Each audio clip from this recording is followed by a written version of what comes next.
I thought I was going to die. It was the 19th of August, 2015, a date that is forever seared in my mind. You see, I was in a car traveling along a beautiful road in the mountains of Nepal under a starry Himalayan sky when, just as I was cresting a mountain pass, the unimaginable happened. The brake cable snapped. As the gears grinded, the car went careering out of control down the gravel road, bouncing and jolting before finally flying off the edge of the cliff over the treetops into the darkness of the forest below. They say that your life flashes before your eyes at moments like this, but for me, nothing. No memories, no montage, just sheer, unadulterated terror. Not the polite cinematic kind that you get when you watch a horror movie, or the nervous anxiety that you might get before a bungee jump, but the sheer existential dread that comes and whispers in your ear, this is it, this is how you die. The car rolled probably a dozen times, glass shattered, metal tore through bone, heads smashed together, the piercing screams as we fell 150 feet. The height of a 15-story building, before finally coming to a halt just meters from a raging river, and then deafening silence. I crawled out of the wreckage of the vehicle. The driver had been thrown through the windscreen. My arm was shattered in multiple places. But at that moment, after the initial shock had subsided, I was left with a very strange feeling, complete and utter magical joy. Because at that moment, I realized that fear isn't just something to be overcome, but it's something that we can learn from. Because fear isn't just an emotion. It's a compass, it's a guide, it's a gift, and it can point us towards the person that we truly are. Because what if I told you that everything you've ever wanted is on the other side of fear? So what is fear then? I'm certain that many of you, like me, have probably been in a car crash at some point in your life. But even if you haven't been in a life or death situation, and I hope that you never are, fear is an emotion that is familiar to each and every one of us. We all experience fear at some point in our lives. So over to you. I'd like you to take a moment to think, what is it that you are most scared of? Is it, like many people, the fear of death? The fear of the unknown? Is it something very specific? Snakes, spiders, sharks? Who watched Jaws when they were a child? Is it something dramatic like falling from a great height, or perhaps something more subtle, the fear of failure, rejection, loneliness, the fear of not being good enough? The truth is, fear wears many masks, and our ancestors evolved fear to overcome real threats and dangers like tigers, cliffs, rival tribes. But sometimes that same mechanism misfires and makes us fear things that we shouldn't and ignore things that we should. Take flying, for instance. A lot of people are scared of flying, but you'd need to actually fly every single day for 55,000 years before you'd be involved in a fatal air crash. And yet people fear flying more than the daily commute. Terrorism. Statistically speaking, you're far more likely to be killed by a falling coconut, struck by lightning, or even squashed by a cow than to be killed in a terrorist attack. And yet terrorism dominates the headlines and dictates world travel. Psychologists have a term for this. They call it the availability heuristic, where our brains overestimate the risk of rare dramatic events because they're emotive, they're vivid, they're what we see in the news and in the movies, and that shapes our sense of reality. But here's the key. This is the thing. Fear doesn't lie, but it does exaggerate. So the key is not to ignore fear, but it's to interrogate it and to try to understand where it comes from. But sometimes fear isn't about danger at all. It's about identity, because we fear exclusion, we fear shame, we fear isolation, we fear being rejected. And these social fears are hardwired into us because for most of human evolution, being outcast from the group meant certain death. And so fear was actually an emotion that our brains created to keep us connected and safe. Fear was key to our survival as early humans. But now those same mechanisms often control us. So what do? We conform. We dim our light. We hold back. We avoid risk, not because it's truly dangerous, but because we're scared what people might think.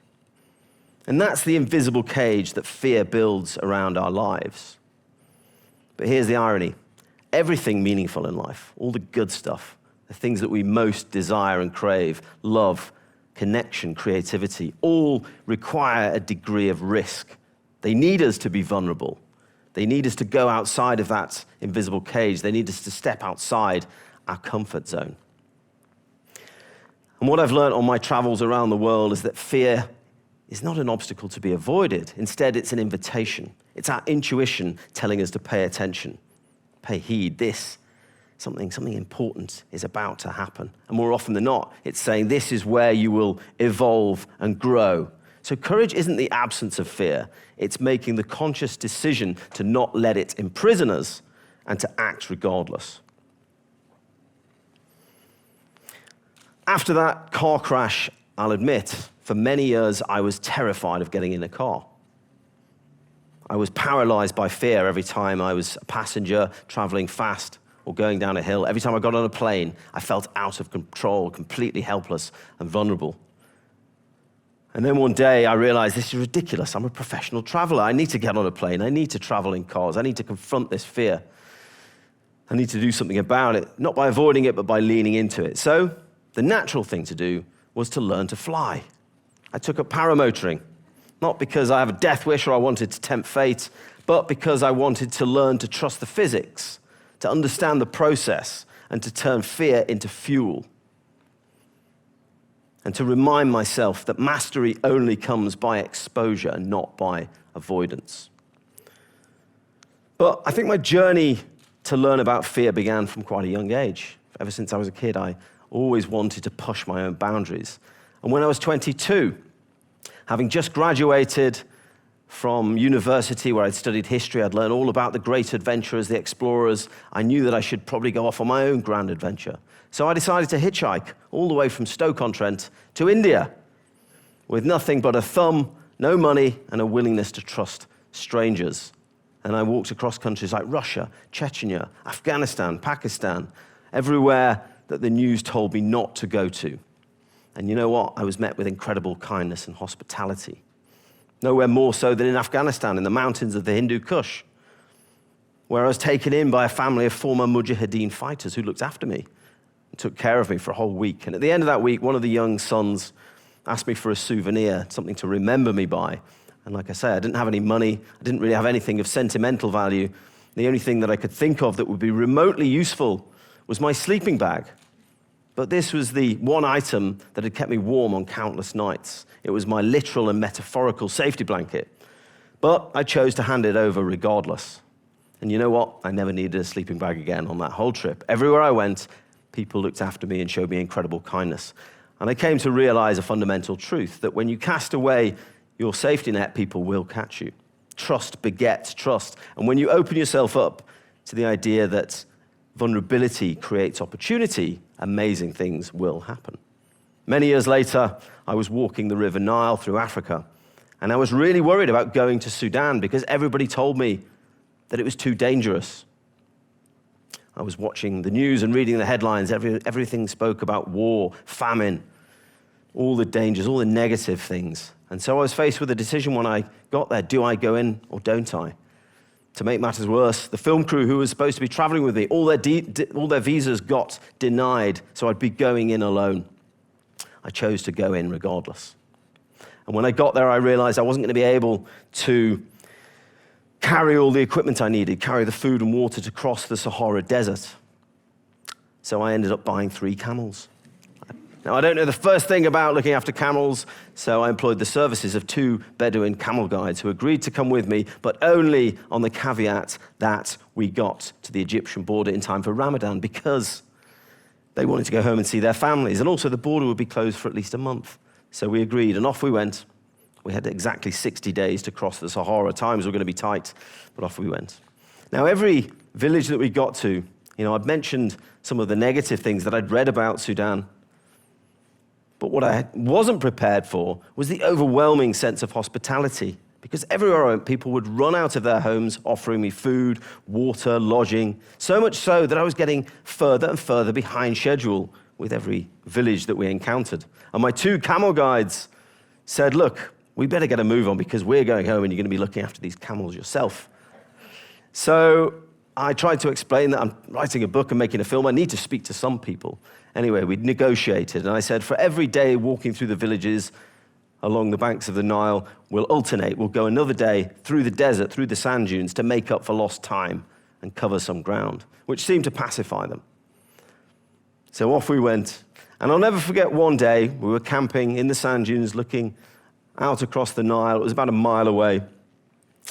The sun was setting. We made a fire to make our tea, when suddenly we were surrounded by shadowy figures, the local villagers wondering what on earth we were doing camping out in the sand dunes when there's a perfectly good village to stay in nearby. I tried to explain as politely as I could that we were avoiding their hospitality, which didn't go down too well. And the chief of the village stormed off. At that point, I realized I'd broken the ultimate code of hospitality in Sudan. He stormed off, but he came back half an hour later, having carried his bed on his head, and said, if you're not going to come into my home is coming to you. You don't really get that around here, do you? But I was very glad that I didn't listen to the naysayers and that I went in and took a little risk.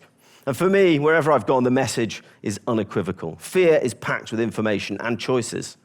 And the decisions that we make, how we choose to react, not only shapes the outcome of that moment, but ultimately the person that we become and our entire worldview. I think that a life lived without any danger or challenge at all would be very dull indeed. And I think we need a certain amount of healthy risk in order to thrive and to fulfill our potential. Paulo Coelho, the author, famously said, if you think adventure is dangerous, try routine, it's lethal. The goal, therefore, isn't to banish fear from our lives entirely, but rather to navigate its presence with deliberate action. So how can we do that? How can we handle fear? How can we turn it from a barrier into a bridge? Well, firstly, accept it, acknowledge it. It's there. It's going to be there forever. Don't suppress it. It's simply your body's way of telling you something important is happening. Secondly, use your body. In the army, we learn to manage fear and panic through techniques like breath work, visualization, and stress inoculation. The same techniques that yogis use to exercise mind over matter, because these are tools for anyone facing uncertainty.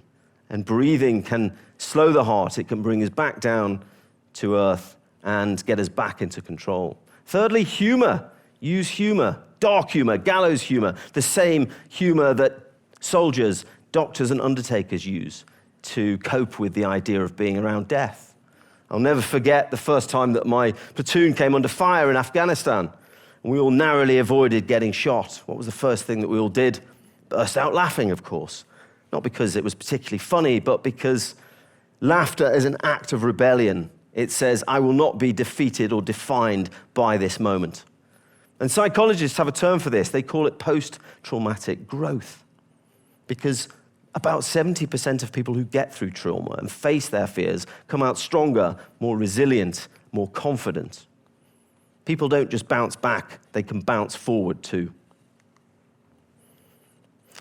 I'm continually reminded of a quote by the author Joseph Campbell, who said, "In the cave you fear to enter lies the treasure you seek." This metaphor, which is taken from the timeless hero's journey, I think encapsulates a very powerful truth, that our most transformative experiences often lie on the far side of our deepest traumas. And the hero in the story always has to confront his or her mortal enemy and transcend the dark night of the soul. So your personal cave, it might be quitting a dead-end job or launching a daring project or simply admitting that you need some help. But whatever its form, stepping into your cave is the first courageous act towards uncovering the treasure within. And now, before every expedition I go on, I always write in my journal, expect nothing but magic. Now, this isn't some declaration of naive optimism, but instead it's a solemn commitment to face uncertainty boldly and to embrace the unknown. Because life is full of disappointments that arise from expectation, so surely it's far better to let go of attachment to an outcome and instead give yourself over to the alchemy of surprise. Because true magic, connection, growth, beauty, they're never found within the safety of familiarity. Instead, they all dwell in that unpredictable space beyond fear, where those who are bold enough to step forward can discover it. So each encounter with fear then is a turning point. It's a moment that offers us the choice between surrender and victory. So when fear comes tapping on your shoulder, it challenges you. Are you going to let it immobilize you and stop you doing what you want to do? Or are you going to use it as a launch pad to redefine your potential? Charles Darwin wisely said, it's not the strongest of the species who survive, nor the most intelligent. It's those most adaptable to change. And that is what fear is offering you, the opportunity to change, to grow, and to evolve. Because beyond fear lies not only grand adventures, but also the opportunity to become the person you were always meant to be. So I'm going to leave you with this. What's your cave? What's the thing that you're running from, the thing that you're avoiding, the part of your life that's being held back by fear? Because yes, fear is real, but so is freedom, so is growth, and undoubtedly, so is magic. Thank you.